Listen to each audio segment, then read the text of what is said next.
Saturday is here.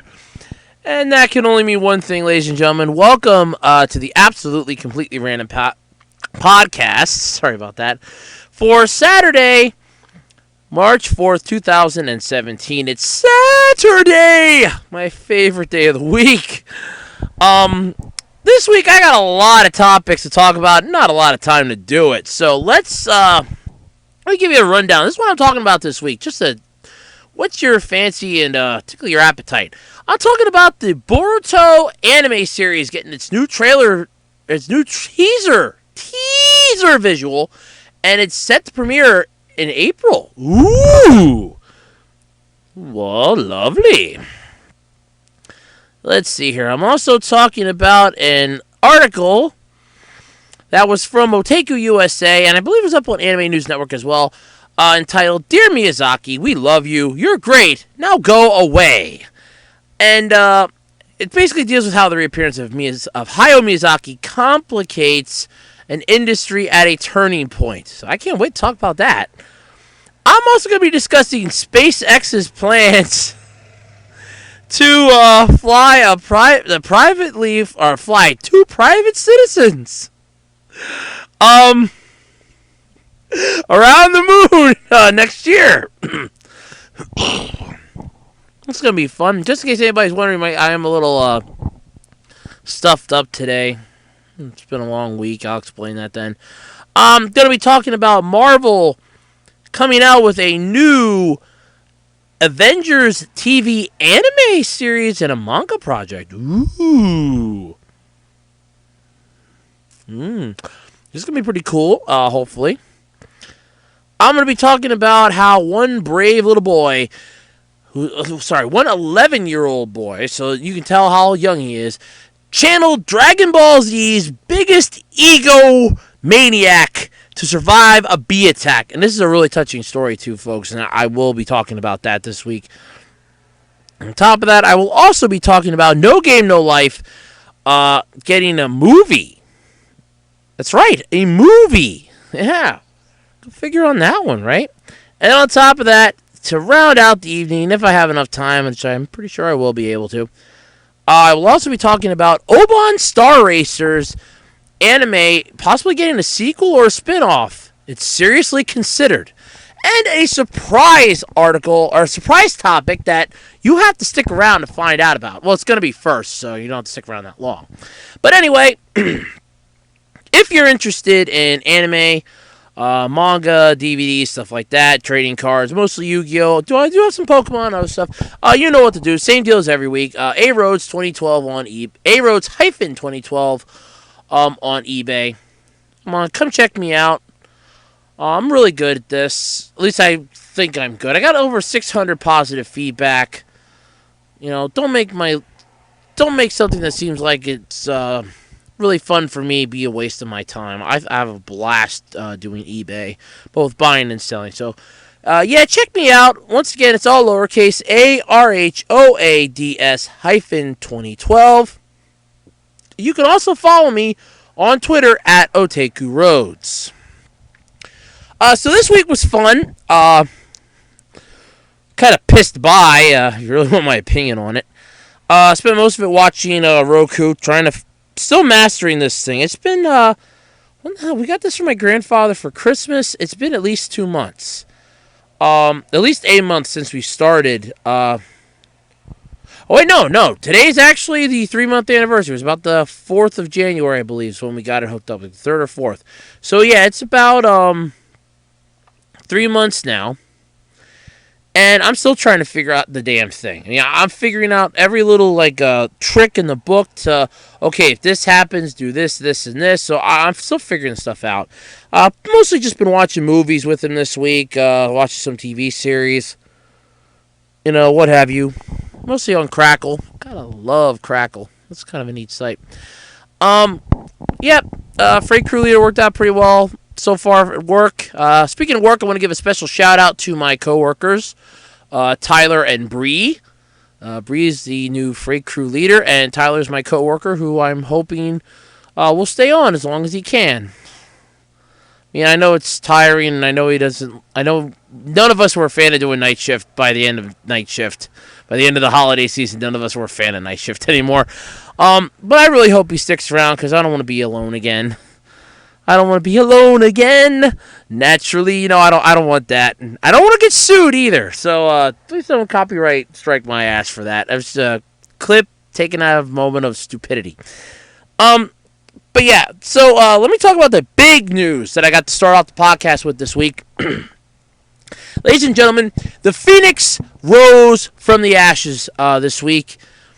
The CU podcast had up their final episode of February for February 28th of this year. And Pat Contry came out and he was giving this tone in his voice like he was going to announce something horrible happened to Ian. Like either Ian had passed away or that Ian was dying or that something seriously bad happened to Ian. And I'm bracing for the worst. Now, I follow them on Twitter. I follow both Pat and Ian on Twitter, so that I'm kind of kept up to speed about this, because I look up to them. Like I said multiple times, they were a huge, huge inspiration for me to start this podcast. Finally, just the thing of I just needed something to do on a Saturday night, and I just kicked myself in the ass. I was like, do it, damn it, and I did. But he came out and he's like, oh, well, it's some somber news about Ian. It's a long time coming. I'm like, oh, God, he's never coming back to the podcast. I'm like, well, I can stand listening to Pat for as long as I can. Anyway, his new podcast, it's good, but it's nothing really to write home about, Pat. Sorry to say it. I mean, it's sort of like what I do here, and I don't get that many views on mine, so I can kind of tell you, yeah, it doesn't work like that. I mean, this is a weekly podcast, too, so... But then again, I look up stuff for the week, but, so he's getting ready to give us this bombshell as he was faking it, I should say. And keep that word in mind, faking it. All of a sudden, we hear this chanting of Ian. Sort of like you could hear the drums, like they would have on those old rowing ships. You're hearing this Ian. And here, Ian Ferguson, ladies and gentlemen, returned to the CU podcast this week for about an hour of the podcast. That was about all he could handle. He ran out of steam. He was in a lot of pain. You could see it in the video. First off, Ian, I want to applaud you for even making it an hour. That was impressive. You really lightened up the podcast. You really made my day. Because I got the podcast on a Thursday. Yeah, it was on a Thursday. I got the podcast that Thursday. This past Thursday is when I downloaded it. I was listening to it that night, and I'm like, oh, God, Ian died. Oh, man. I was like, I hope that if they have a funeral that Pat at least, like, live streams it or something so that, all the fans, or at least records it so that all the fans around the world can mourn Ian's loss. We can at least be there. And here you see Ian return. So he is not dead. He is not locked in Pat's sex dungeon. He is not... disappeared. It was kind of inspiring me to make a parody song, which I might still do. Note to self, do idea 1620A. Yeah. So either way, congratulations to Ian. I know he's still not 100%. His GoFundMe page is still up. I did share and tweet it this evening. My video is still up on it. It's got over 100 views. My largest view video by far, as it's not being monetized. So yeah, go check that video out. I'll try to remember to have a link in the description below. If I forget, don't shoot me. Okay, I got a long week upcoming, and this is going to be a nice little break this weekend as far as I can get. So, anyway, yeah, so congratulations, Ian. Thanks for coming back to the podcast, at least for a night, to show everybody that you weren't dead. It was fun having the Ian voice once again on the podcast. No offense, Pat, but I know it gets a little dull and droll after a while listening to the same person over and over again, but it was so great to hear Ian's voice one more time. Even if he never comes back again, that last time was nice because, the dynamic duo was back together again, and to me that's really all that counts. So I hope you get better, Ian. I really hope you get well, and, Peace out, man. Peace out. All right, so let's get started on my first topic for the night. An 11-year-old boy in Phoenix, Arizona, ended up in intensive care after being stung by over 400 bees. According to reporters, he says that he got through that terrible bee attack by channeling Dragon Ball Z's most arrogant, hot-headed egomaniac, Vegeta, the Prince of All Saiyans. I don't do a good Vegeta impersonation. According to Galley Valley Central, Andrew Coons, and I do apologize if I mispronounce this. Keep in mind, names are weird for me to pronounce. I'm more of a, if I hear the name pronounced, I can pronounce it better. So I do apologize if I mispronounced it. But he and a friend were shooting BB guns at an old rusted-out car because, that's what you do when you're bored and you live in a rural area, which I'm guessing this is what it is if you're shooting BB guns at an old rusted-out car. A colony of Africanized bees were taking up residence inside the vehicle, and apparently they didn't seem to enjoy the sound of the pellets hitting the metal because it pissed them off royally. Local news reports that during the swarm, all Coons could think to do was use full force power, a power-up from his favorite anime, Dragon Ball Z. First off, I never remembered it being called full force power. I don't even remember it having a name, because the image that they used was Vegeta powering up when he was taking on Frieza on Namek. And I never remember that actually having a name called full force power. But you know what? That's fine. I also want to commend the article writers for getting it correct here. They called it an anime. When they had the report on and you were actually seeing it like it was on the news, they said cartoon show. It is not a cartoon. It is an anime. There is a huge world of diff. To quote the young Super Saiyan to be, he said, "I'm Andrew, but you can call me Vegeta." That's what he told a reporter. But I agree with the article. Heck, after surviving something that horrific, kid, you want to be called anything? You can be called anything you want to be called. I don't care.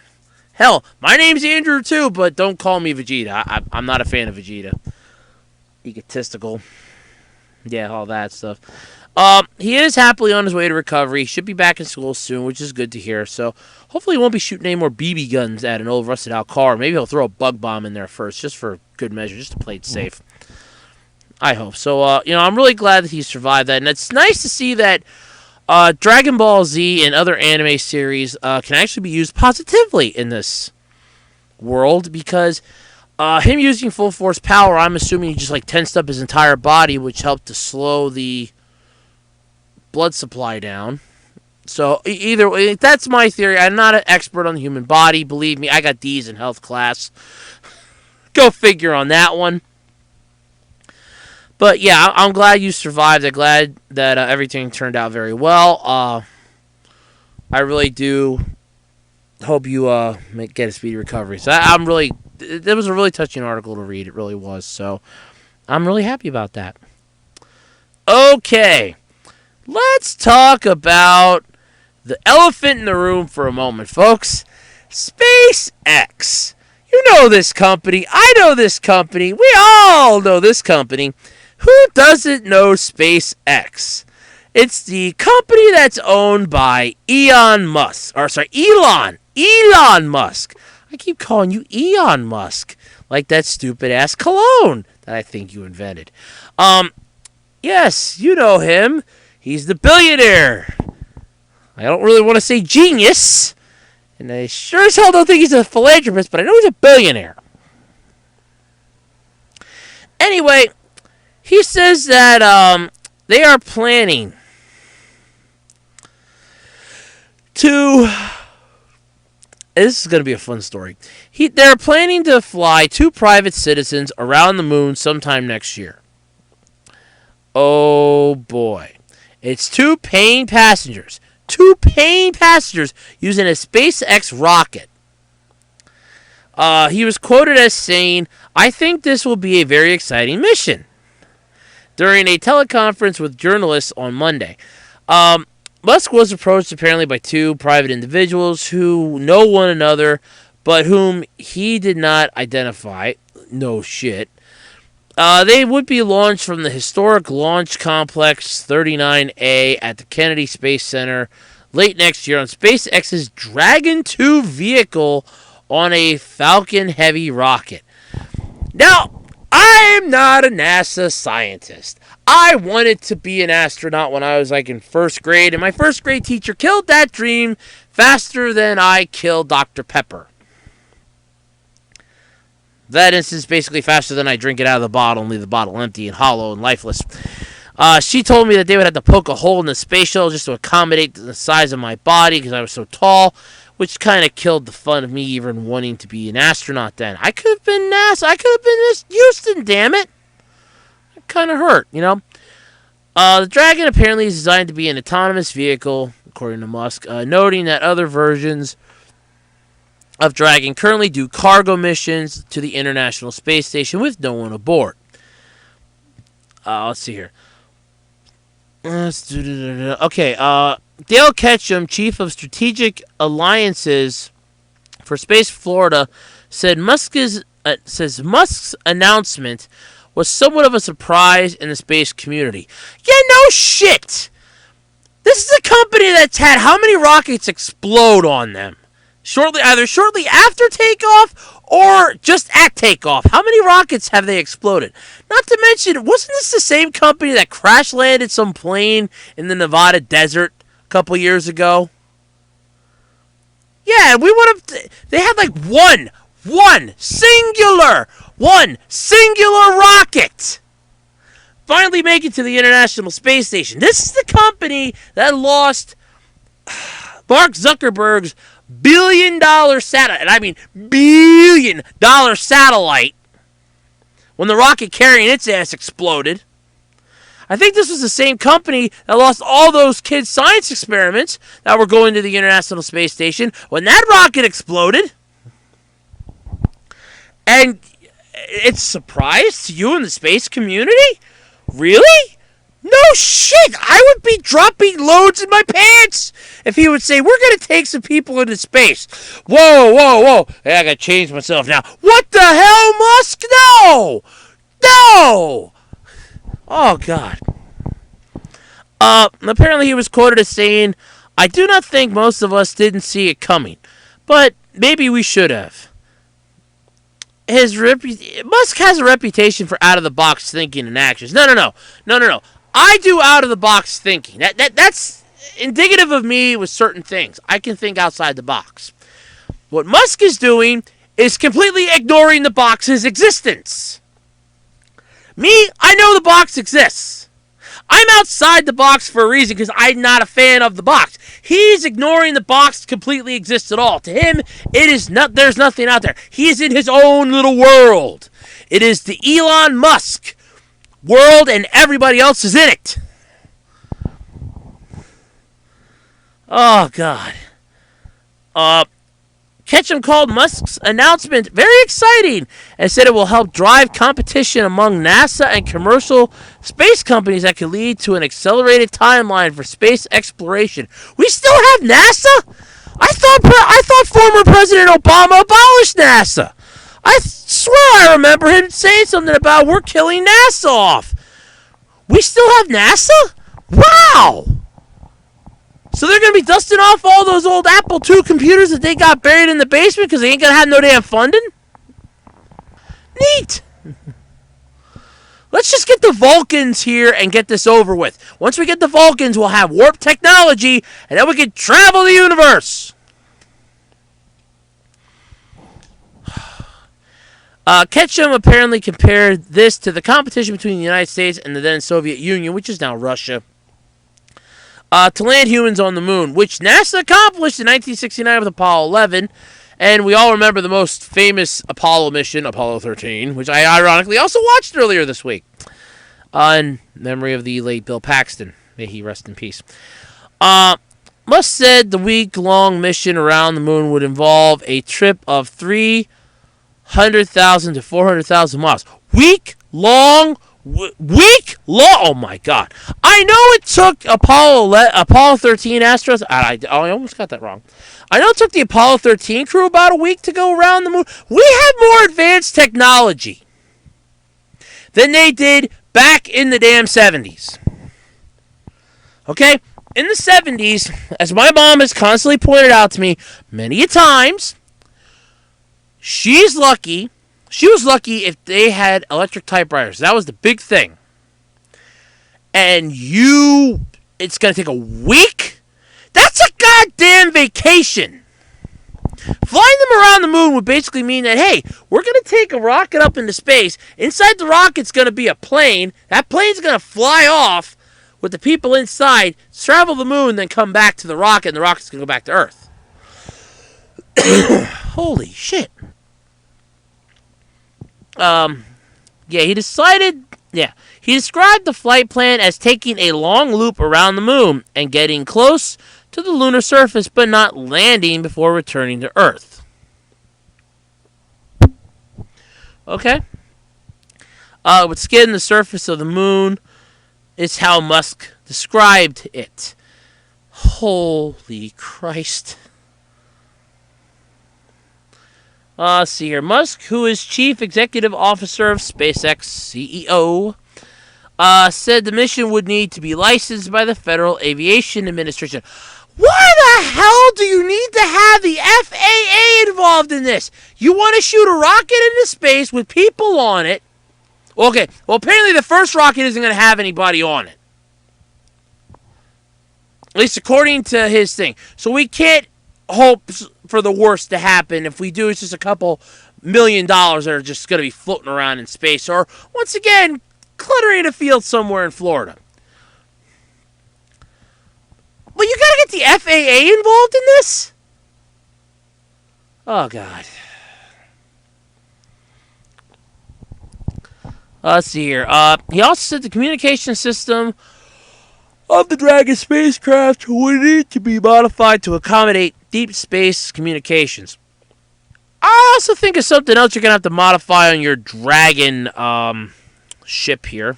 Your Dragon spacecraft. If they're going to be up there for an entire week, whatever they're sitting in, it better be able to recline.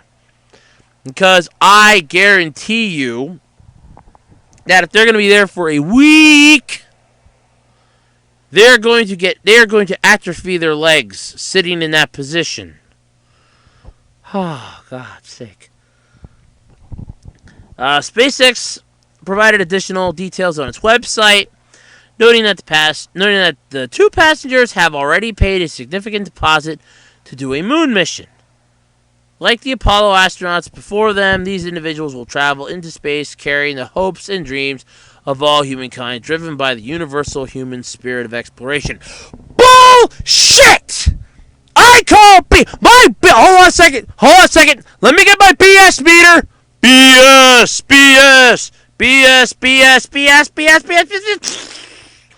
Ah, damn! My BS meter just flatlined and blew up. Spirit of exploration, they paid money to go to do this. Spirit of exploration, my ass. Bullshit. They are basically paid for an over-glorified roller coaster ride. That is all it freaking is. I call bullshit on that. Holy, man, my poor BS meter. I just repaired that. Damn you, Musk. I'll have to send you the bill for that, I guess. Damn. My BS meter. SpaceX did say, though, that it plans to conduct health and fitness tests, I should say, as well as begin initial training later this year for the space travelers. What training? Okay, now I understand astronauts needing to train because they're up there on the taxpayers' dollars. These people are up there because they paid money to go. They're going to basically be sitting in a damn chair The only thing I can see them possibly having to train for is the G-force to leave the Earth's atmosphere. You know what you can do to train for that? Go on the Tilt-A-Whirl at your freaking amusement carnival. Or an amusement park. Go on a Tilt-A-Whirl. That will literally give you the G-force. Just tell them to crank that baby up to 11 and sit back and feel the G's. I always love that ride. Every carnival I could ever get to. That's the one thing I always tried to go on at least once or twice. I love that ride. Doesn't take much for you to sit in that. If you can fit in the space, put the chain in front of you, you're good to go, baby. And I'm talking those ghetto ass ones too, where they get everything put up in like a couple hours, and yeah. Additional information according to SpaceX about the flight team will be released, contingent upon their approval and confirmation of the health and fitness test results. So in other words, if they flunk, you ain't gonna hear about them. If they pass, they're never gonna shut up about them. SpaceX said the mission presents an opportunity for humans to return to deep space for the first time in 45 years. And they will travel faster and farther into the solar system than any before them. Dragon. This is the adventures of the spaceship Dragon. Its long journey, its mission, to seek out new planets and piss off other races of life outside of our own. To boldly go where man has once gone before. Welcome to Elon Musk's dream. I'm loving this. Musk would not release any more information on the prospective space travelers, including their genders. All he would say is that it's nobody from Hollywood. Ah, damn! I was hoping he was going to take Kim and Kanye first and have something go horribly wrong, and we could have them floating in space for the Martians to find 50,000 light years from here. Damn! So much for that dream. He also says that they do expect to do more than one mission, at least of this type. Potentially one or two a year, and they could be a driver of revenue for SpaceX. So you're basically turning a company dedicated to trying to get back into space into an overglorified taxi service. My God, man! It goes by also flying privately crewed missions, which NASA has encouraged.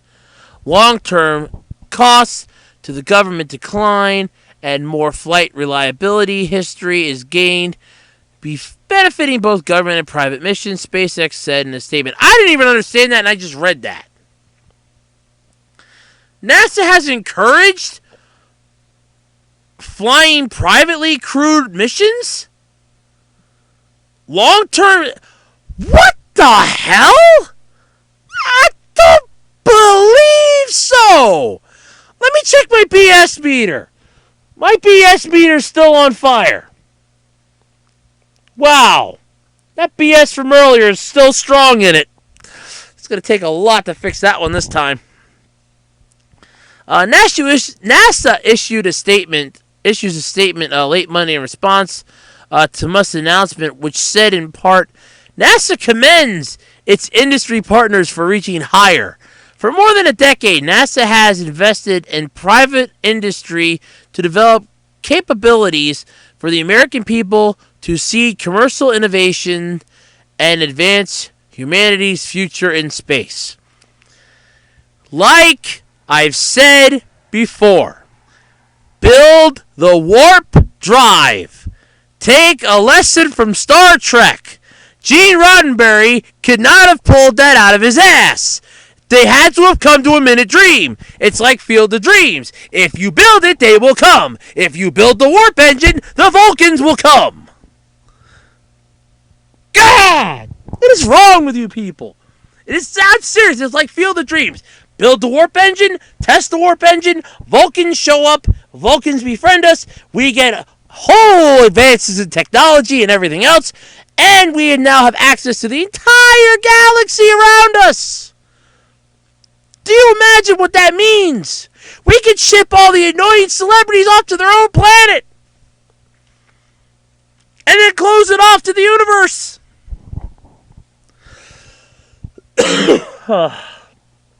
There's more to the article, but I'm really not going to read any more of it because I'm just getting pissed off at it. I mean, this article is nothing more than BS, BS, and BS. The more I read it, the more pissed off I get. So fine, as far as I'm concerned, Musk, if you want to fly 2 people to the moon or fly them around the moon, hell, if you want to fly them to the center of the earth or to find Atlantis, I don't care. But just don't brag about it anymore. I mean, that was BS.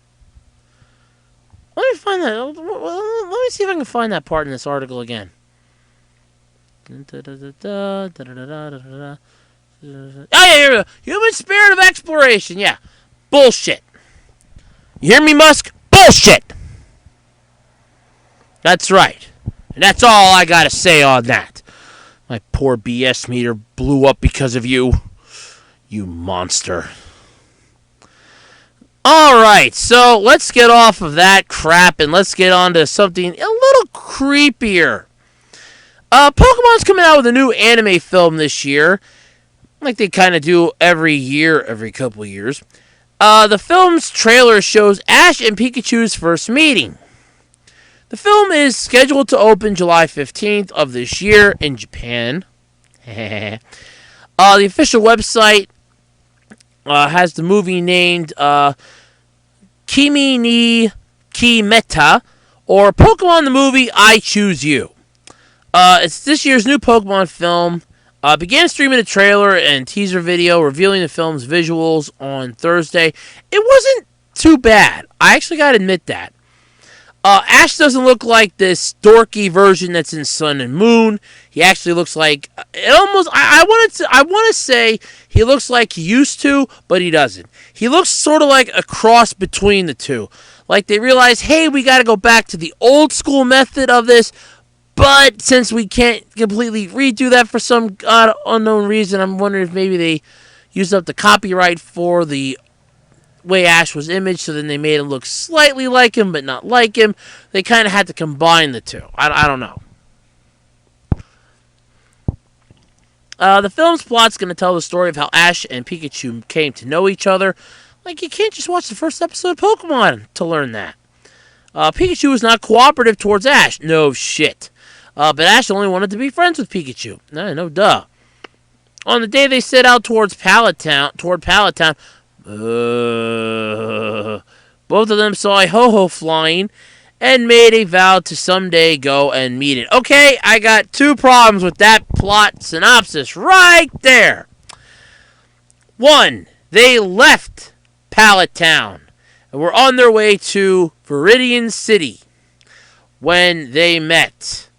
When they saw Ho-Oh flying, after Pikachu was attacked by a flock of Spearow and used a massively powerful Thunderbolt attack to knock them all on their ass. So I call BS on that. That is a major plot hole. So now you're basically saying that Ash isn't from Pallet Town, but he's going towards Pallet Town.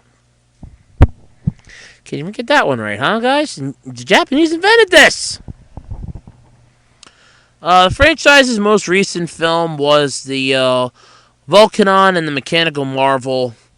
It premiered last July in Japan. The English dub debuted back in December on Disney XD here in the US, and that's about it. I mean, nobody really... I mean, Pokemon's still popular to a point so long as it doesn't get messed up. You have Pokemon Go, which they finally just released the Gen 2 Pokemon for, and my friend's been having me walk around and find some of those for her while she's at work and my mom's doing the laundry, which I don't mind. I'm a nice guy, although my mom's a little annoyed because now she's doing the laundry by herself, but I'm a nice guy. I don't mind. I'm a nice guy. She doesn't really either because she has to do the laundry by herself one day a week because I'm at work. So, I'm at work the other day, so that works. All hell Pokemon. Okay, so who out there is a big fan of Hayao Miyazaki? If you rose your hand, put it the hell down. Because in a letter In an article pwned from, I should say, brought to my attention by Otaku USA, and I do remember seeing this on Anime News Network. It was floating around on Facebook this week. There was a letter that was written saying, "Dear me," oh, basically the article is saying, "Dear Miyazaki, we love you. You're great. Now go away." Basically, 5 years after the release of what was billed as his final film, the "I'm leaving after this film debuts" BS that he spews, the ultimately pointless debate continues on. This time, full rage. I mean, we're talking Godzilla versus Mothra, or Godzilla versus Rodan, or Godzilla versus King Ghidorah here. Worth of pointless. As to who is the next Miyazaki, his son Goro, his one-time almost collaborator Mamoru Hosoda, new box office king Mikoto Shinkai. I'd vote on the latter on that one. This week, it turned out the next Hayao Miyazaki is still none other than Hayao Miyazaki, because the old man does not take a hit when it's time for you to retire. Retire. There's a Kenny, I think it's Kenny Loggins sang that song. You got to know when to hold 'em and know when to fold 'em. Well, Miyazaki, it's folding time. So earlier this week, Studio Ghibli producer Toshio Suzuki confirmed what everyone already basically knew, that Hayao Miyazaki is coming out of retirement for what by some accounts is about the 7th or 8th. They're saying 7th time in the article. I'm thinking 8th time if I remember right. To make another full-length film. Oh, boy. Now, I like Miyazaki movies. Don't get me wrong. I love Miyazaki movies. But no one's ever going to be able to take themselves to the next level if you show up and do everything. It's basically like trying to have no, you know what? I actually know a good analogy for this. Let's say you have a young manga artist that's trying out for the Tezuka Award, or trying out for some small low rent prize award, okay? And all of a sudden you have, let's just go with Akira Toriyama. I'll yank one of the biggest names in manga. And he has to go up against Akira Toriyama, but he doesn't know it's Akira Toriyama. He just knows that somebody else is going up against him, or her. I should say him or her. They're going up against them, and they don't know who it is. And it turns out to be Akira Toriyama, and Akira Toriyama wins. That's not really fair. But in this case, though, with Miyazaki, to those familiar with his retirement track record, the news might not have come as a huge surprise. Nah.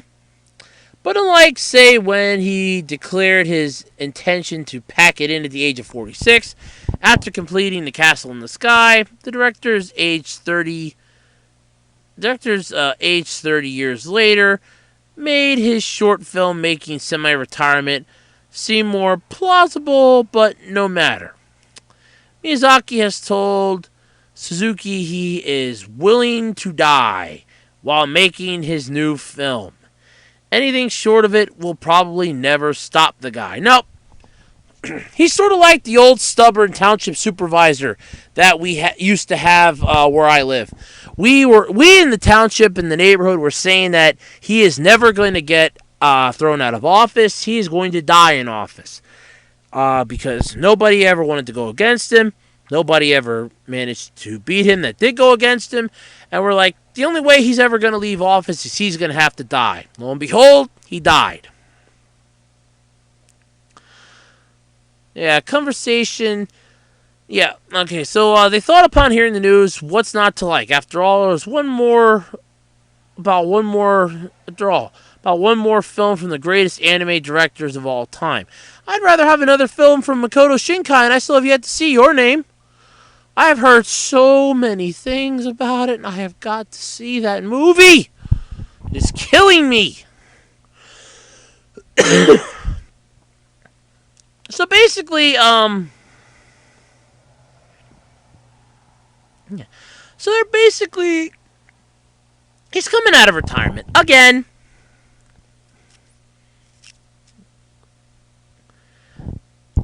Basically, this is where it starts to wonder here. There's another studio. It's called Ponnoc. And it's Ponoc. It's the one in the most danger here because it surmises the animators. Was founded by Ghibli alum, and I'm gonna royally mess this name up, and I apologize in advance. Yoshiaki Nishimura. Uh, when the Elder Studio went into hibernation in 2014, Ponnoc is about to release the very Ghibli looking Mary and the Witch's Flower, directed by another Ghibli alum, Hiromasa Yo Ni Bayashi. I do apologize if I mispronounce names. Through a complete list of animators on the film, though a complete list of animators on the film have not been revealed, there is little doubt many former Ghiblites were on staff. The film appears to be largely finished, but one film is not going to make a studio. Come on, we know that for a fact. If these folks jump back to Ghibli with work on Miyazaki's new project, does that mean that Ponnoc's not going to get another movie? I don't know. So, yeah, there you go. They're just wondering now, basically, is Miyazaki's return going to hurt? Is it going to help or hurt the anime's newfound forward momentum? I don't know. It's liable to, it's liable not to. I really can't say one way or another. I'm kind of hoping it doesn't because I kind of like them to keep everything the way it's going and hopefully not mess everything up. So, there's some hope, I guess, maybe.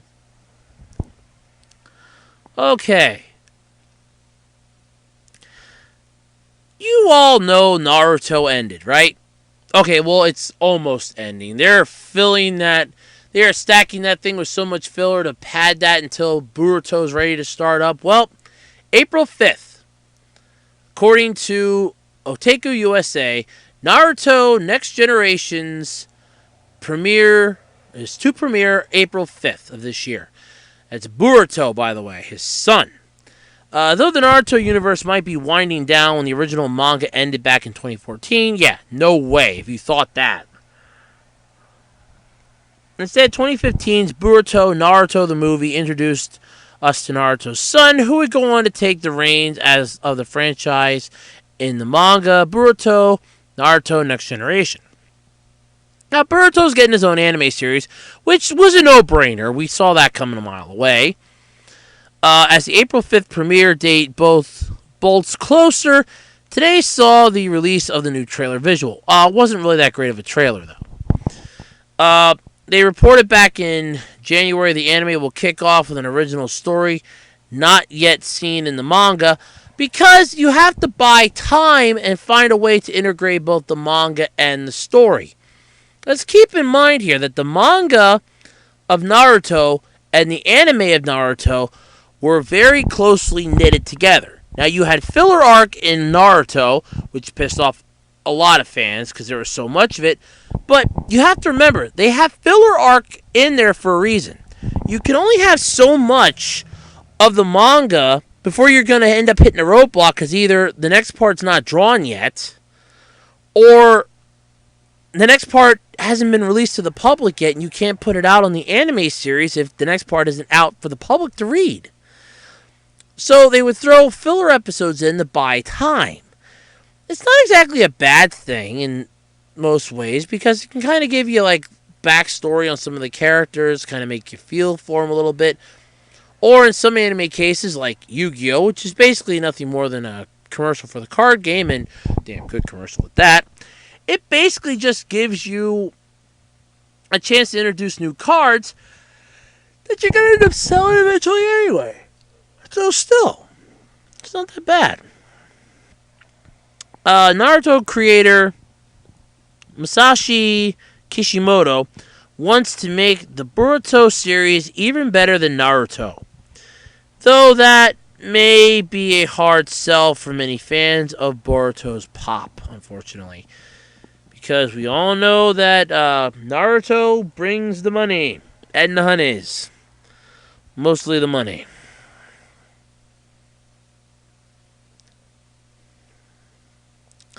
So, yeah, so it's starting up April 5th. So let's hope and pray that it's going to be good, I guess. I don't know, it's liable to suck. Alright, no game, no life. You know, I remember watching that series online, of course, and I didn't think it was too bad. Well, it's getting a movie. It's supposed to be getting a 2017 debut for it.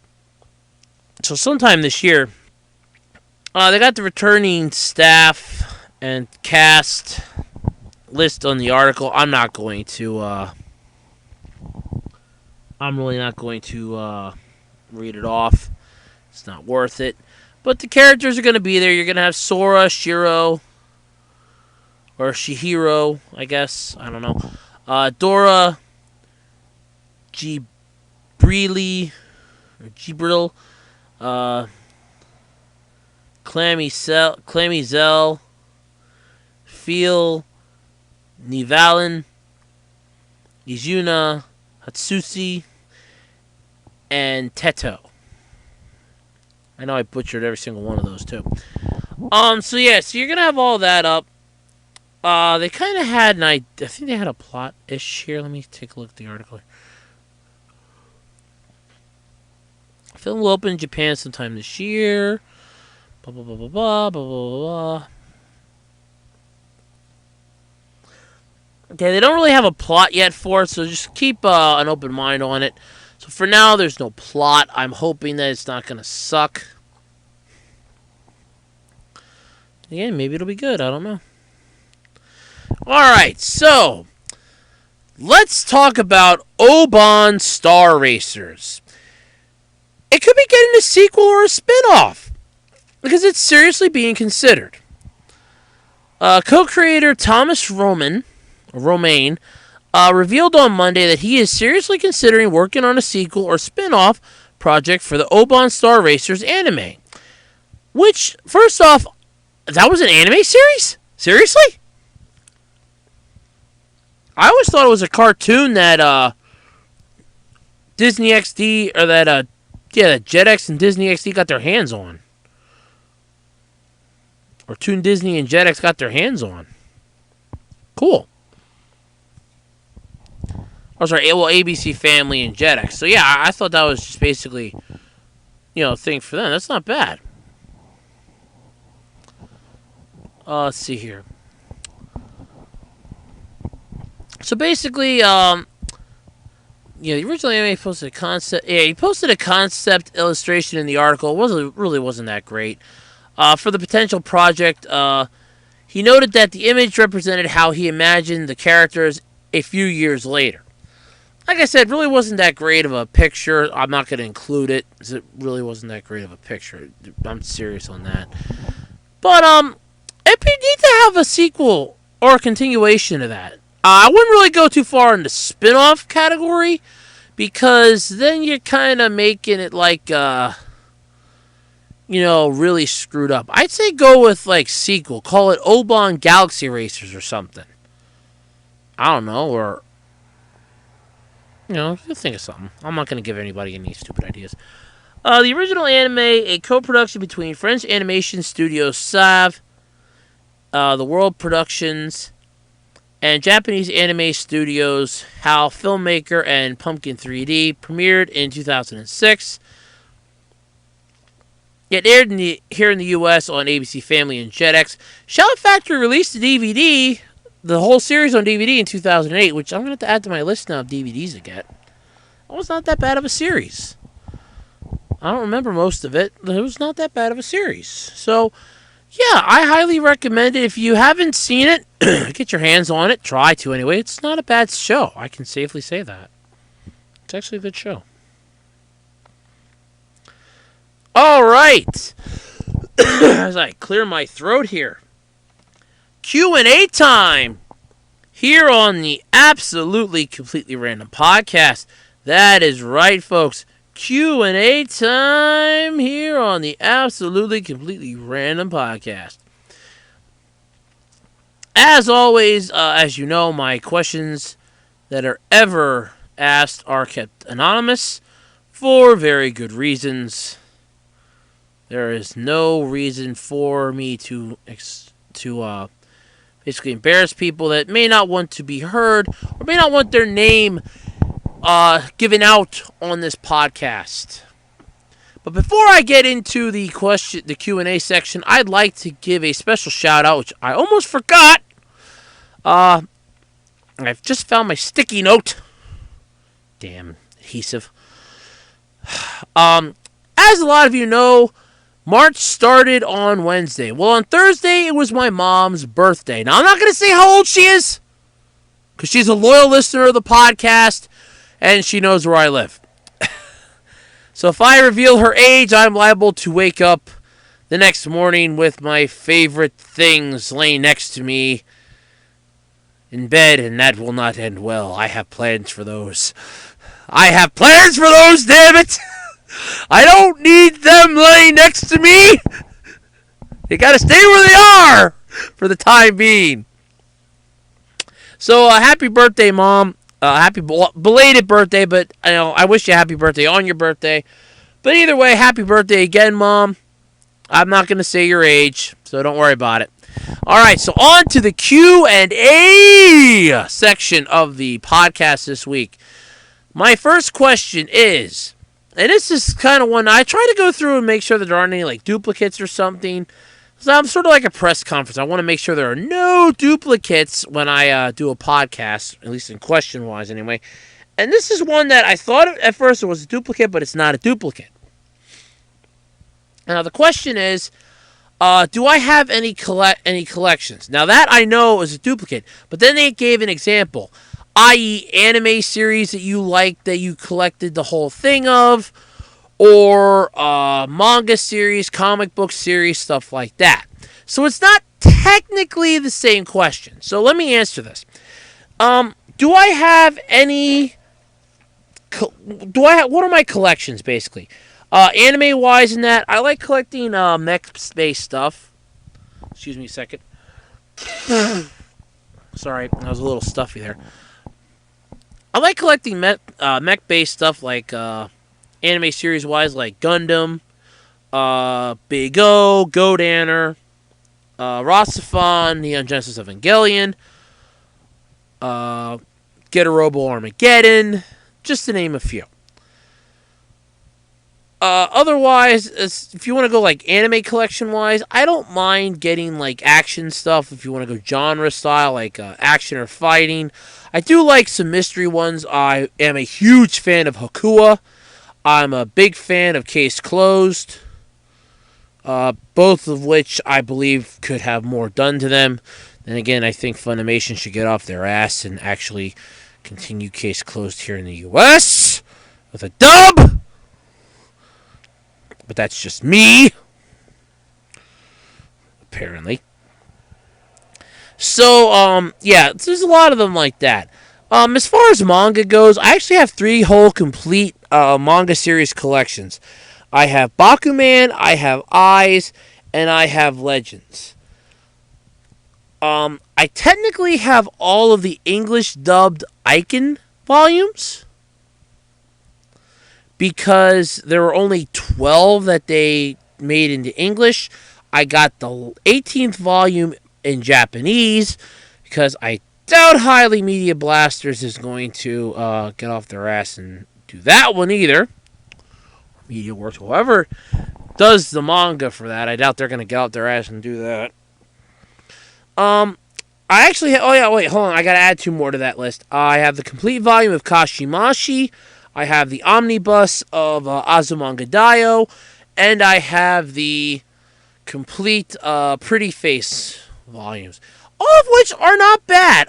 Comedy-wise, drama-wise, they're really good. And, I mean, they're touching. They really are. So, thank you for that question. Next question.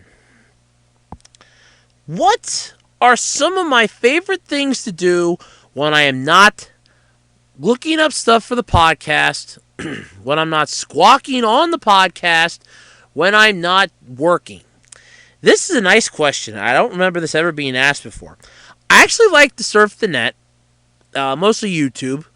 Occasionally buy like some $1 cards on eBay, like $1.99 cards. Don't mind going to like my local Dollar Tree, walking around there for a little bit. Occasionally I'll try like a mind game with myself. I'll watch a DVD.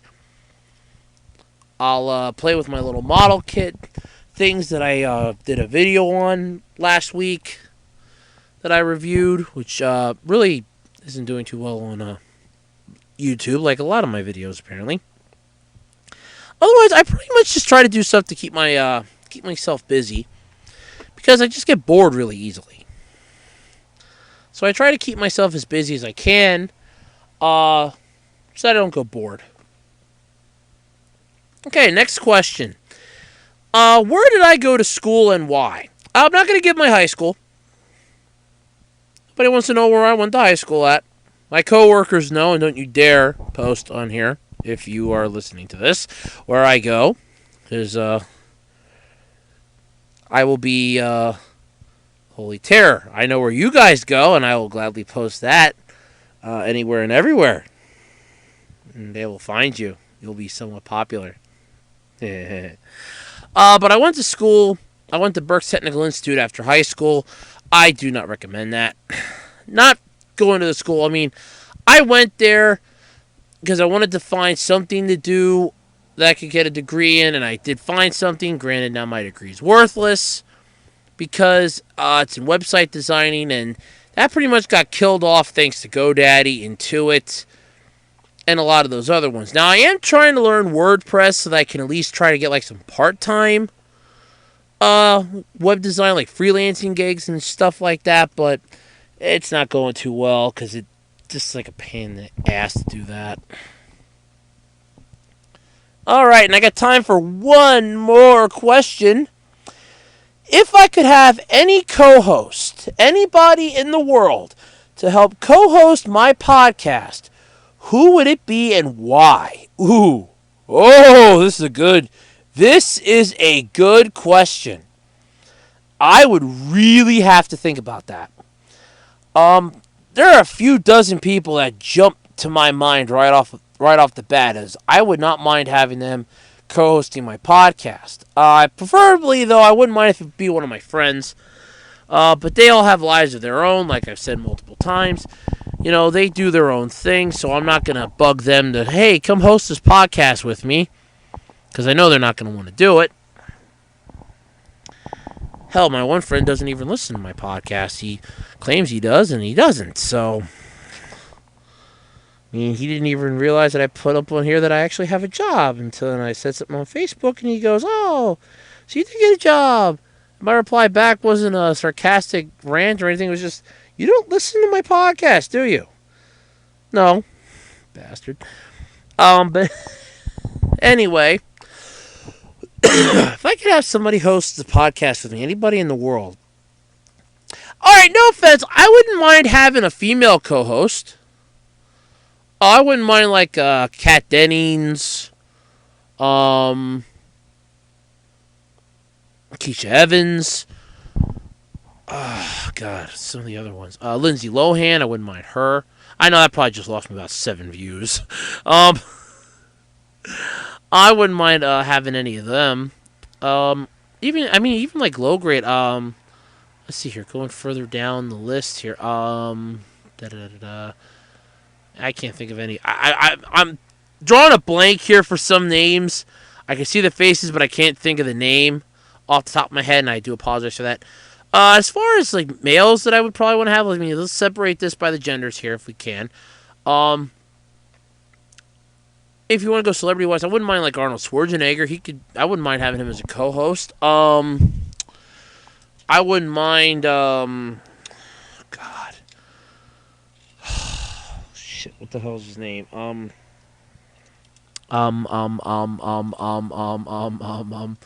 Oh, Billy Gardell. That would be nice. There's just a lot of people that if they would actually want to hang out with me for an hour and do a podcast, I wouldn't mind. I mean, if Fat Country and Ian Ferguson would want to hang out with me for an hour and do a podcast with me, I would probably love it. So, yeah, you know, it all just depends on who and what, but I'm never going to get any co-hosts. That's why I have to occasionally do an impersonation, but until I know I'm 100% over my cold, because I think it's coming back, because I think we're just spreading the germs around here at the house where I live, and I think I caught it again. Figures.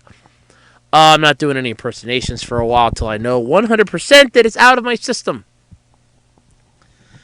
All right, so I think that's going to wrap it up this week for the absolutely, completely random podcast. Gotta remember, mine is the ACR, absolutely, completely random podcast, not unnecessary. It's absolutely, completely random podcast. Ah, God, like I said, it's been a long week, and I keep having to forget that. I keep forgetting that. So, like always, if you have any topics or suggestions to improve the podcast, feel free to email them to me at acrpodcast@gmail.com or tweet them to me at Twitter. You can follow me on Twitter at Otaku Roads. If you have any questions you'd like me to answer here on the podcast, I am always up for questions. You know that. I don't mind answering questions. I never did. I never mind answering questions. You can ask them at acrpodcast@gmail.com. If you have any inkling as to possibly wanting to be a sponsor of the absolutely completely random podcast, I welcome your money. I know the places I gotta pay bills to would welcome your money. But if you do, send me an email at acrpodcast@gmail.com.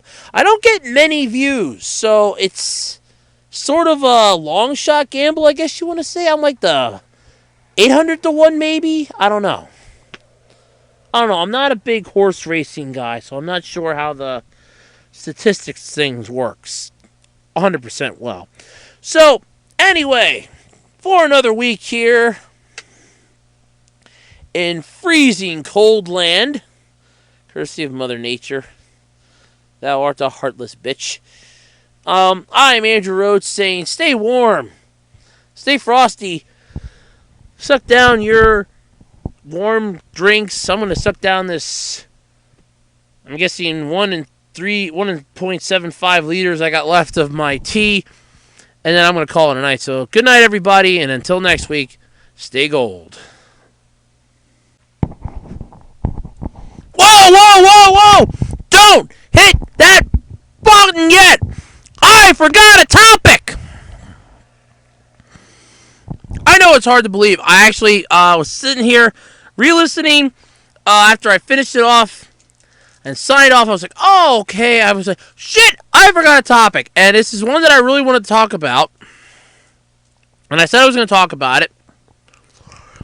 So, if you're wondering, I have a jelly bean I'm eating and finish off the bag. Marvel Avengers TV series. I didn't talk about this. I don't remember talking about this. The new series is premiering sometime this summer. The manga is debuting on Tuesday. Marvel announced on Monday that it is creating a new television anime series titled Marvel Future Avengers. The new series will air on the BS Broadcast Satellite Channel, D-Life, this summer. It will be intended for a young male audience. Figures. The anime will follow Makoto, a young boy who gains superpowers due to an evil gene manipulation experiment. Makoto and other youths join the Avengers as apprentices named Future Avengers. Well, they just half-ass it then. The anime will show Makoto and the others as they try as they train, fight villains, and grow under Avengers members Tony Stark, Captain America, Hulk, Thor, and Wasp. Okay, get Captain America out of there and you have a chance. Additionally, let's see here. Tsuruyuki Mizuno, I do apologize, I definitely had to have mangled that, has drawn a manga version that will debut in Shogakukan's Bisatsu Koro Koro Comic Special Magazine's April issue, which ships on Tuesday. So it's already out. Marvel previously teamed up with Madhouse to create the Iron Man, Wolverine, X-Men, and Blade television anime series. All of them aired on G4 television. All of them are great, by the way. I own the Iron... Well, let me rephrase that. I've seen the Wolverine, the X-Men, and the Blade ones. I own the Iron Man ones. So there you go. Marvel and Madhouse also created Iron Man Rise of the Technovore, which is the other one that I own. And the Avengers Confidential, Black Widow, and Punisher film. Ooh. Marvel and Toei Animation most recently collaborated on the Marvel Disc Wars, the Avengers television anime series, which premiered in Japan in April of 2014 and sank faster than a lead balloon. Marvel and Toei Animation... Yeah, like I said, they are today. Toei also collaborated with Marvel on the 1978-79 live-action special effects version of Spider-Man. Yeah. So, it's not exactly the world's breaking news, but I did forget to talk about that. So I figured I'll just add an extra couple minutes to the podcast here. I do apologize. So, that's the last article, I swear. They're all caught up now this week. So for the absolutely completely random podcast, I'm Andrew Rhodes, apologizing for that break. I do hope you will forgive me. Thank you so much for being a fan and a follower of the podcast. And until next week, I will see you later. Take care now. Bye-bye then.